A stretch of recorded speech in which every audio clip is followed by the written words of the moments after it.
బాబు ఎదురు చూస్తున్నాడు. భీమ్రావ్, నువ్వేం కోరుకుంటున్నావు? నా మనుషులు మీ ఇంటికి మళ్ళీ వెళ్ళాలనా?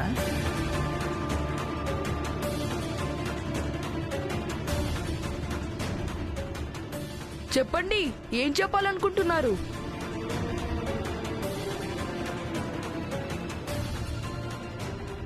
ఈయనేం చెప్తారు? ఈయన దగ్గర చెప్పడానికి ఏమీ లేదు. ఈయనేం చెప్పాడో అదంతా అబద్ధం. చదువుకోవడం వల్ల ఏ ప్రయోజనం ఉండదు. రమా, మీకు నా మీదొట్టు, ఒక్క మాట కూడా మాట్లాడొద్దు. మౌనంగా ఉండండి. ఎవరికైనా అబద్ధం చెప్పడం ఎందుకు? చూడు బాబు, నువ్వు సంపాదిస్తే ఇంటికి డబ్బులు వస్తాయి, వంట వండుతారు. మీరు చదువుకుంటూ ఉంటే ఇంకేమీ ఉండదు. ఈరోజు తిండి కూడా దొరకదు. ఈయన బాగా చదువుకున్నారు, అయినా ఈయనకు పని చాలా కష్టంగా దొరుకుతుంది. ఈయన మీకేం చెప్పారో అవన్నీ మర్చిపోండి. అవన్నీ తప్పే, సరేనా?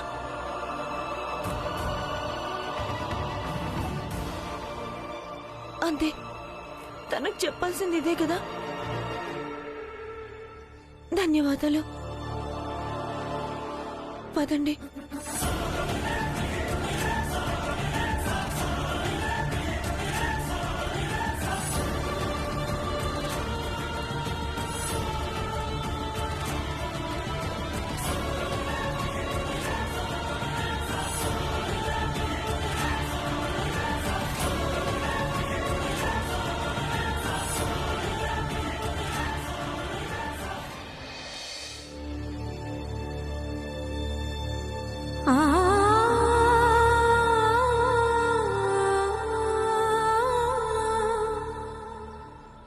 నన్ను క్షమించండి. నేను మీ ఆలోచనకు వ్యతిరేకంగా మాట్లాడాను. కానీ ఆ పిల్లాడి మెదడులో ఈరోజు ఎలాంటి బీజం పడుంటుందో. చదువు పనికి మాలిందవుతుందా?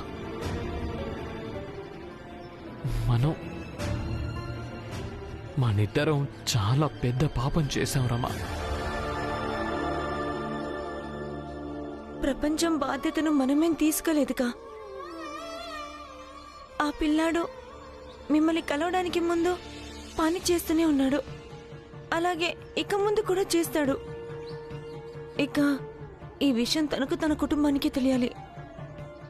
నువ్వన్నది తప్పు. మనకు మంచేదో తెలుసున్నప్పుడు అది మొత్తం ప్రపంచానికి చెప్పడం మంచిది కదా. అది చెయ్యడం కోసం ప్రేరేపించడం మంచిది. కానీ ఈరోజు మనం ఏం చేశాం? అందులో మన ప్రాణాలు పోయినా పర్వాలేదా? అవును,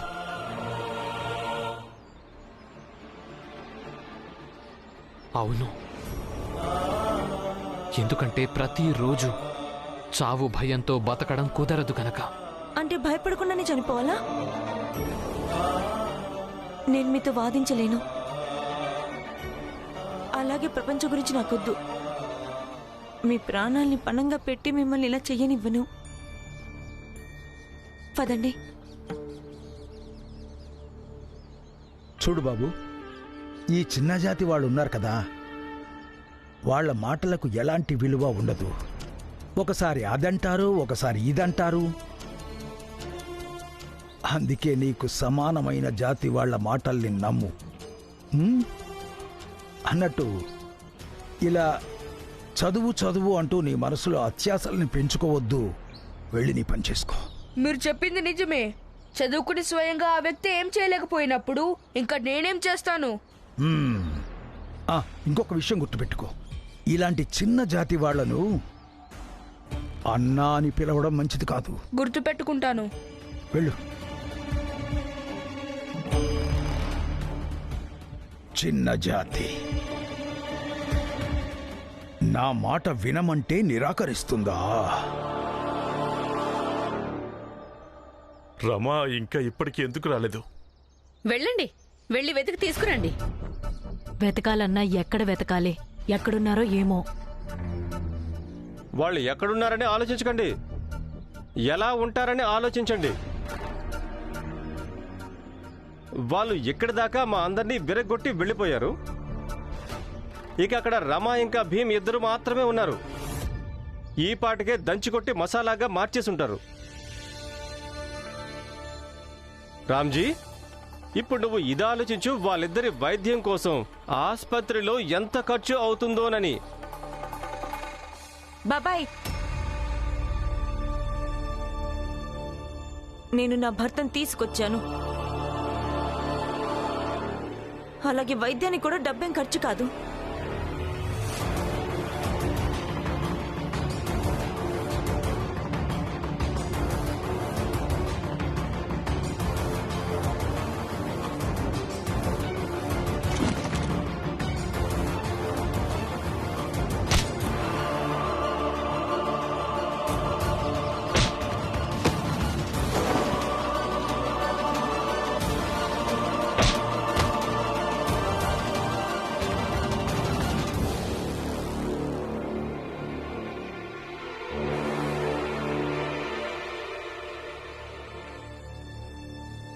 భీమ్, ముందు నాకు ఈ విషయం చెప్పు.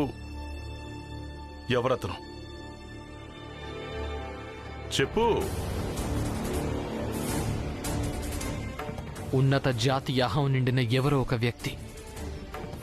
మరి అలా కట్టేసేందుకు తీసుకెళ్లారు? ఎందుకంటే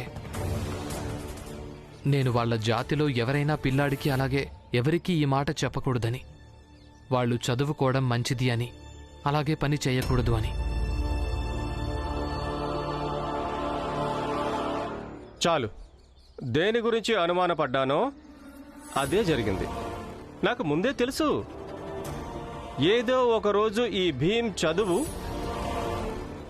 మనందరి విషయంలో చాలా పెద్ద ఆపదగా మారుతుందని. అలాగే మారింది కదా. నువ్వన్నది నిజమే హితేష్ అన్న. ఈ భీమరావు కారణంగా నన్ను ఎంతగా కొట్టారు, ఎంత గట్టిగా తన్నాడంటే ఇప్పటికీ కడుపులో నొప్పి పుడుతోంది. నన్ను కొట్టడమే కాదు, నా దుకాణాన్ని కూడా నాశనం చేశారు. బాబాయ్, మీ అందరికీ ఈ నొప్పి, ఈ కష్టం, అలాగే ఈ నష్టం నా కారణంగానే భరించాల్సి వచ్చింది. కానీ కానీ ఏంటి?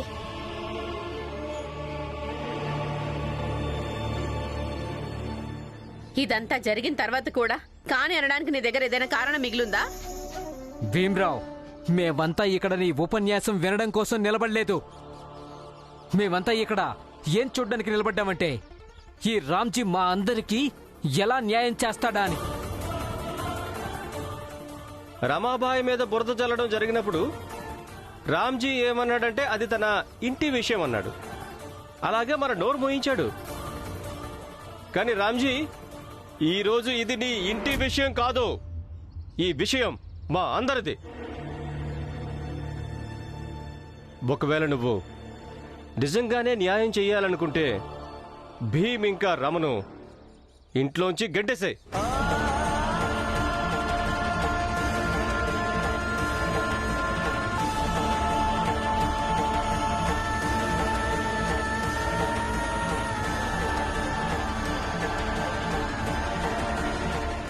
కానీ హితేష్, నీ నిర్ణయం తప్పు. అంటే మనం వీళ్ళ కారణంగా ఎప్పుడు ఆపదలు ఇరుక్కుంటూ ఉండాలా? మీరు అలా ఎలా అంటున్నారు? ఇక్కడ అంతకుముందు కూడా అలానే జరిగింది. ఎప్పుడు ఏం జరిగినా నింద మా మీదే వేస్తారా? అవును, ఒకప్పుడు ఎవరు ఇలా లేరు. స్వయంగా వెళ్ళి ఆపదను ఆహ్వానించేవాళ్ళు. ఈ భీమ్కు ఇది అలవాటే.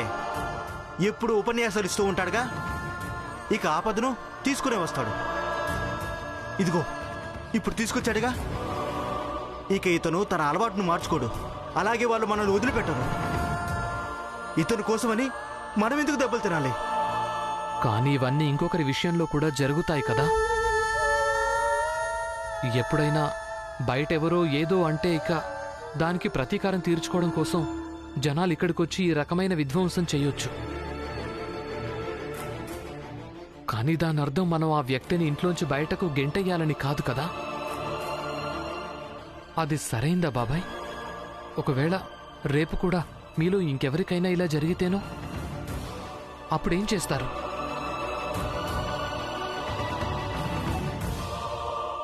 భీమ్, ఏం చెయ్యాలో ఏమవుతుందో అవి తర్వాత విషయాలు. ముందు నాకు సమాధానం చెప్పు. నువ్విక్కడ ఉండటం వల్ల వీళ్ళందరికీ ఎలాంటి ఇబ్బంది కలగదు కదా? నువ్వు పూచి ఇవ్వగలవా? ఇది ఇబ్బంది విషయం కాదు నాన్న. వాళ్ళంతా నన్ను ఎత్తుకెళ్ళిపోయారు. అక్కడ వాళ్ళు పంతం పట్టి కూర్చున్నారు. వాళ్ల పంతాన్ని మనం ధైర్యంతో అయితే ఎదుర్కోవచ్చు కదా. అయినా ఒకవేళ మేమిద్దరం ఇల్లు వదిలేసి వెళ్ళిపోయినా కూడా దానివల్ల ఏం ఒరుగుతుందని. అలా పారిపోవడం వల్ల ప్రయోజనం ఉండదు. భీమ్, మీ నాన్న ఏమడిగాడు దానికి జవాబు చెప్పు. ఉపన్యాసాలు ఇవ్వకు. జిజాబాయ్ తన జవాబు ఇవ్వలేడు. ఎలా నిలబడ్డాడు చూడు. అసలు తను ఇప్పుడే ఈ క్షణమే ఈ ఇంట్లోంచి బయటికి గెంటేయండి. నేను పూజ ఇస్తున్నాను. ఈయన ఎవరికి ఏమీ చెప్పరు. ప్రపంచంలో ఏం జరిగినా సరే ఈయన కేవలం తన పని చేసుకుంటారు. అసలు నువ్వేం మాట్లాడుతున్నావురమ్మా? ఎవరికి ఏమీ చెప్పకుంటే 20 మంది పిల్లల్ని ఎలా కూడగడతాను? ఇన్స్పెక్టర్ దగ్గరికి ఎలా తీసుకెళ్తాను? ఫ్యాక్టరీల యజమానుల మీద కేసు ఎలా పెడతాను? అసలు శంకర్కు న్యాయం ఎలా చేయగలుగుతాను? అయితే ఇవన్నీ చెయ్యకండి. శంకర్కు న్యాయం అక్కర్లేదు.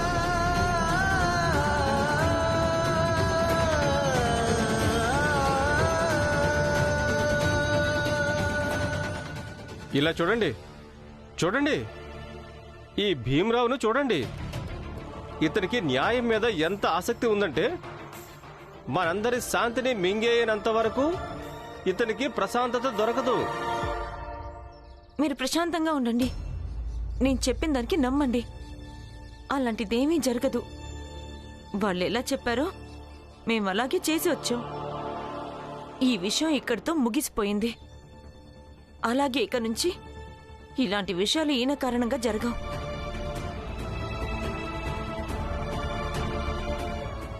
పదండి.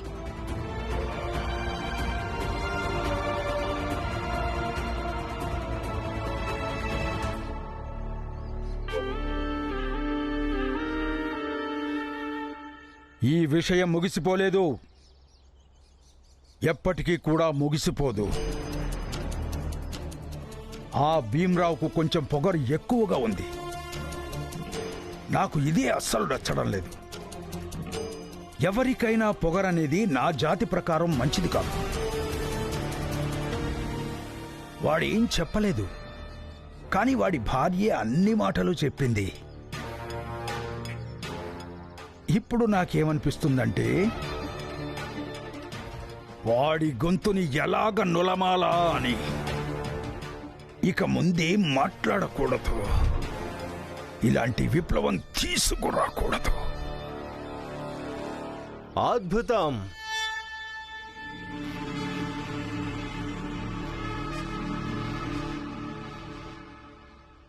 అద్భుతం, అద్భుతం, అద్భుతం ప్రచండదేవ్ గారు. నేను ఎప్పటినుంచో వెతుకుతున్న ఆ ఖజానా మీరే.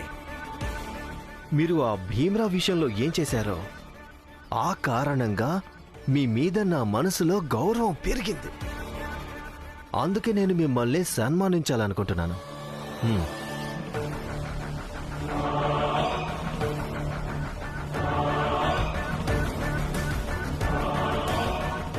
నేను మీకు ఇవి కానికివ్వాలనుకుంటున్నాను.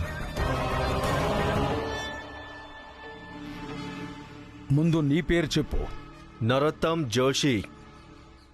సమానమైన జాతివాడివే కదా?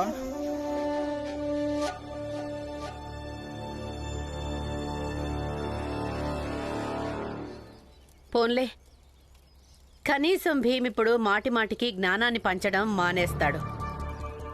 తన వాగుడంతా ఆగిపోతుంది. శాంతంగా ఉంటాడు. లేదత్తయ్య, నాకనిపించడం లేదు భీమ్రావ్ శాంతంగా ఉండడం మొదలు పెడతాడని. కానీ నాకనిపిస్తోంది. చూస్తూ ఉండు. తన భార్య రమ స్వయంగా ఈ విషయంలో శ్రద్ధ తీసుకుంటుంది. ఎందుకంటే రమకు బాగా అర్థమైంది ఈసారి వాళ్ళు పెట్టుకున్నది సాధారణమైన వ్యక్తితో కాదు అని. అందుకని తను శాంతంగా ఉండక తప్పదు. నువ్వు కూడా ఆ భీమరావుకి శత్రువు అని తెలిసి సంతోషంగా ఉంది. ఆ భీమరావు గురించి నీకు ఇంకేం తెలుసు? ఆ మొదనష్టపు రోజు నాకు ఇప్పటికీ గుర్తుంది. వాడు నాకు కాలేజీలో కనిపించాడు. సైన్స్ గదిలో సూక్ష్మదర్శిని యంత్రంలో తన కన్ను పెట్టి ఉన్నాడు ఒక చిన్న జాతి విద్యార్థి. అక్కడి నుంచి లాక్కుంటూ బయటకు తీసుకొచ్చాను. అలాగే అక్కడ వాడిని తోసేశాను. అక్కడే వాడు నేల మీద పడిపోయాడు. పిడికెడంతున్నారు. వీడిని ఎంతకాలం కాపాడతారు? మేమేం పిడికడంత లేము జోషి గారు. మేము ఎంత ఎక్కువగా ఉన్నాము అంటే మీరు మమ్మల్ని లెక్క పెట్టాలంటేనే భయపడతారు.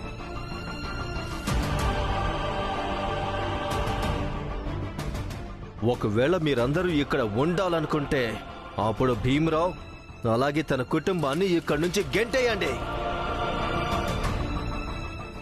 మేమింకెక్కడికో వెళ్ళాం. మీరు మమ్మల్ని ఎక్కడి నుంచి గెంటేశారు. మేము అదే ఇంటికి తిరిగి వెళ్ళిపోతున్నాం. గవర్నర్ గారి ఆదేశం ప్రకారం వీళ్ళు ఏ ఇంట్లో ఉంటున్నారో అక్కడే ఉంటారు. పాత సామాన్ల కింద పుస్తకాలు, కాపీలు అంటే చెత్త, అది పోగు చేయి. ఇన్ని సంవత్సరాల నుంచి పోరాటం చేస్తూ ఇక్కడ దాకా చేరుకున్నాను. ఒక్క అధికారి పనివ్వకుంటే నా యోగ్యతలేమి తగ్గిపోవు. ఆ తర్వాత ఆ భీమరావును నాశనం చేయడానికి ఎన్నో ప్రయత్నాలు చేశాను. చివరికి వాణ్ణి చంపడానికి కూడా ప్రయత్నించాను. నువ్వు ఈ విషయాన్ని ఏదో రకంగా భీమ్ తినే భోజనంలో కలిపేసి భీమ్ ప్రయాణం ఇంతవరకే. తెల్లవారడానికి ముందు రాత్రి ఇంకా మిగిలే ఉంది. పదండి. రామ్జీ ఆగు. నరోత్తం జోషి, ఈ రోజు వద్దు, లేదంటే నీ మత్తంతా దించేస్తాను. ఫలితం ఎప్పుడు నాకు వ్యతిరేకంగా వచ్చింది. ప్రతిసారి వాణ్ణి కొద్దో గొప్ప దెబ్బతీయగలిగానంతే.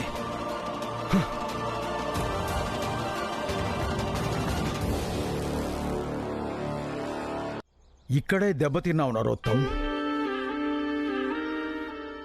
ఎవరి దగ్గర సర్వస్వం ఉంటుందో వాళ్ళు శక్తివంతులవుతారు. అది నువ్వు అర్థం చేసుకున్నావు. కానీ నువ్వు ఇది అర్థం చేసుకోలేదు. ఎవరి దగ్గర విరోధులు ఉంటారో వాళ్ళు శక్తివంతులే అవుతారని. ఇక భీమ్ని సమర్థించే వాళ్ళు, విరోధులు ఇద్దరూ ఉన్నారు.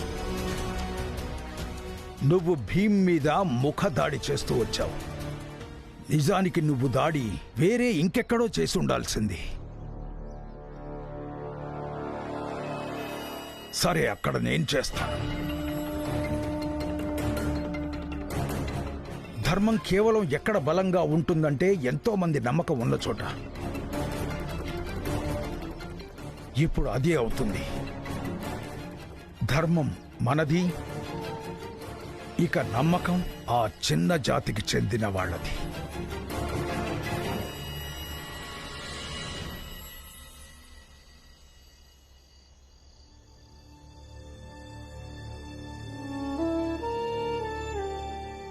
చూడు భీమ్, నువ్వు జీవితంలో చాలా చాలా కష్టపడాల్సి ఉంటుంది. అయిన వాళ్ళ కోసం కాదు, ఇతరుల కోసం. ఈ రోజు వరకు మన హక్కు కోసం పోరాటం చేశాం. ఇక ముందు కూడా మన సంఘానికి ఈ నరకం లాంటి జీవితం నుంచి విముక్తి కలిగించాలి. ఈయనేం చెప్తారు? ఈయన దగ్గర చెప్పడానికి ఏమీ లేదు. మీరు చదువుకుంటూ ఉంటే ఇవేవీ ఉండవు. ఈరోజు తిండి కూడా దొరకదు. ఈయన బాగా చదువుకున్నారు. ఆయనకు పని చాలా కష్టంగా దొరుకుతుంది.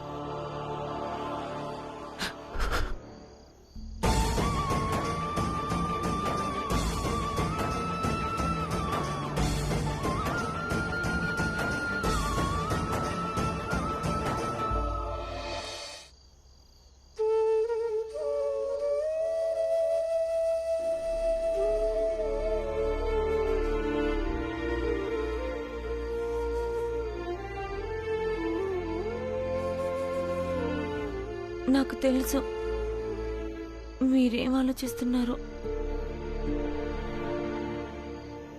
మీకు మీ అమ్మ మాటలు గుర్తుకొస్తున్నాయి. నేనేం చెప్పానో అవి గుర్తుకొస్తున్నాయి. కానీ ఏదేమైనా సరే నేనేం చెప్పానో మీరు అదే చేయాలి.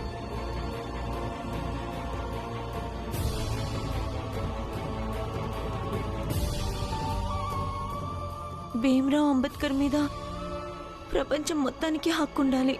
నేను కూడా అదే కోరుకుంటున్నా. కానీ భీమ్రావ్ అంబేద్కర్ అందరికంటే ముందు నావాడు.